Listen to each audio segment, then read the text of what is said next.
आप देख रहे हैं सारा अशोकनगर और मेरा नाम है हितेंद्र भदौरिया।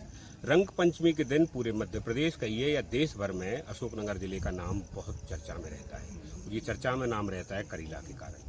करीला की पहाड़ी पर मां जानकी का एक मंदिर है और इस मंदिर को लेकर एक लोक मान्यता ये है कि ये वाल्मीकि आश्रम के रूप में रहा है और यहीं पर लव कुश का जन्म हुआ है। साथ ही एक बड़ी बात ये मानी जाती है कि इस मंदिर में बधाई राई के रूप में होती हैं और जिन लोगों की मन्नतें हो जाती हैं वो राई कराने के लिए वर्षों से यहाँ आते रहे। ये तो इसका इतिहास है। मगर वर्तमान दौर में इस मंदिर में आने वाली भीड़, यहाँ की व्यवस्थाएं और तमाम सारी दूसरी चीज़ों पर चर्चा बहुत ज़रूरी हो गई है। दरअसल आज ये मंदिर और यहाँ का पूरा जो है मेला इस वजह से चर्चा में हुआ कि मध्य प्रदेश के मुखिया, प्रदेश के मुख्यमंत्री डॉक्टर मोहन यादव जब यहाँ मत्था टेकने के लिए आए तो एक बड़ी घटना उनके साथ हुई। जब वो मां जानकी के दर्शन करके बाहर निकल रहे थे, पत्रकारों से बातचीत करते समय लोहे का एक जीना करीब 10-12 साल पुराना है जो वीआईपी लोगों को दर्शन कराने के लिए लिया गया है, वहाँ पर खड़े थे। तभी अचानक दबाव के कारण, भीड़ के दबाव के कारण ये लोहे का जो है जीना टूट गया और टूटने से एक बड़ा हादसा होते होते बचा है। सीएम को एस्कॉर्ट कर लिया, वहाँ आसपास जो सुरक्षाकर्मी थे और दूसरे लोग थे उन्होंने, वरना कोई बड़ी घटना भी इस पूरे हादसे में हो सकती थी। गनीमत रही कि मां के दरबार में एक बड़ा हादसा होते होते बचा।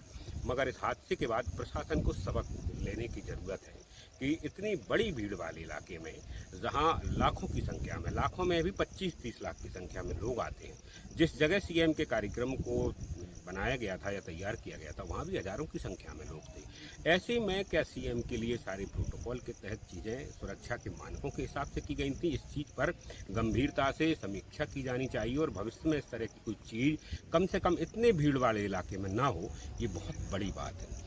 अगर किसी भी तरह की अफवाह या किसी तरह की बड़ी घटना यहाँ होती तो आप समझ सकते हैं कि उसकी भयावहता कितनी हो सकती थी।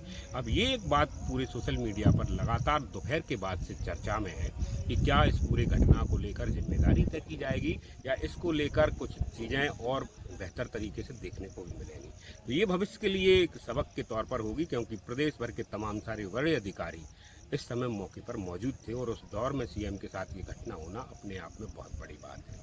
दूसरी चीज ये है कि देश का जो मिजाज इस समय चल रहा है धर्म को लेकर, करीला जैसे धार्मिक स्थलों पर सरकार को इस पर अब बहुत गंभीरता से बात करनी होगी। हाल ही के कुछ दिनों में जिस तरह से दुनिया भर ने प्रयागराज की भीड़ और उसमें आए लोगों की संख्या को लेकर जो बातें की गई थी, उससे के बाद ये स्पष्ट हो गया है कि देश भर के जितने भी तीर्थ क्षेत्र हैं उनमें लोगों की भीड़ बढ़ रही है। तो ऐसे में करीला इससे कैसे अछूता रह सकता है? करीला का अपना एक रोमांच है, करीला का एक अपना उत्सर्ग है। दरअसल राई का जो नृत्य है वो लोक कला, लोक संस्कृति का बड़ा हिस्सा है। अभी भी बुंदेलखंड हो, मालवा हो या आसपास के राज्यों में राई को लेकर एक बड़ा उत्साह लोगों के बीच में है। रात भर नृत्यांगनाएं जो नाचती हैं और मृदंग और ढोल नगाड़ियों की जो धुन होती है उस पर एक जो समा बनता है वो देखने वाला होता है। किसी जमाने में मसाल से शुरू हुआ एक मामला अब रंग बिरंगी रोशनियों के साथ रात भर एक बड़े मनमोहक दृश्य के तौर पर होता है। कई किलोमीटर के एरिए में जगमगाती रोशनी के बीच में ये उत्सव अपने आप में एक अनोखी छटा बिखेरता है और हर वर्ष इसमें लोगों की बढ़ती हुई भीड़ अब इस मेले को एक बड़े स्वरूप में ले जाने की तैयारी में है। पहले से हम जो बता रहे हैं कि धर्म को लेकर जिस तरह से लोगों की आस्थाएं जागी हैं, धार्मिक स्थलों पर लोगों की भीड़ बढ़ी है, ऐसे में डिजास्टर को लेकर हो या व्यवस्थाओं को लेकर है, अब लोगों को या प्रशासन को इस पर बहुत काम करने की जरूरत है।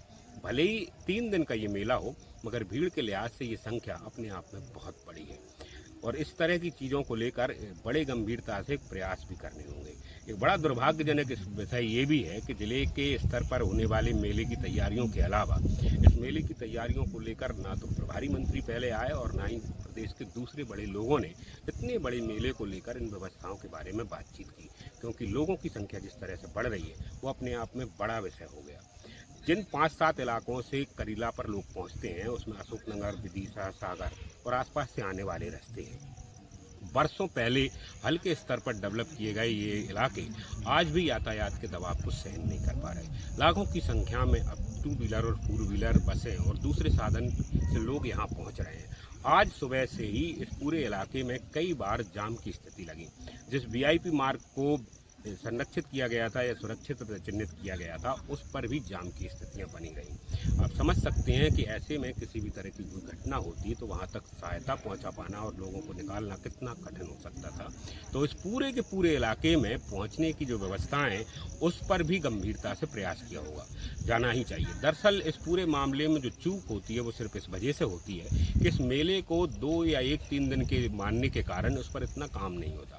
कुछ महीने पहले या कुछ दिन पहले छोटी छोटी जो है मीटिंगों के साथ में इसकी औपचारिकताएं होती हैं, मगर इसमें जो आने वाला भीड़ और उसके बाद जो संख्या बल है उसके हिसाब से चीज़ों को जो है सही नहीं किया जाता।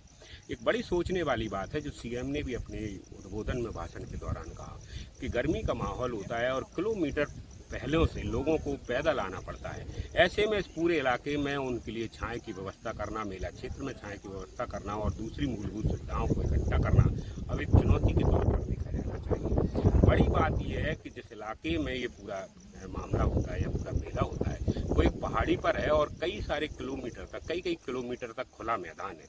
ये गनीमत की बात है। अगर कोई सकरा स्थान होता है या पहुँच में असंभव होता तो इस भीड़ को संभालना प्रशासन के लिए बड़ी चुनौती होती।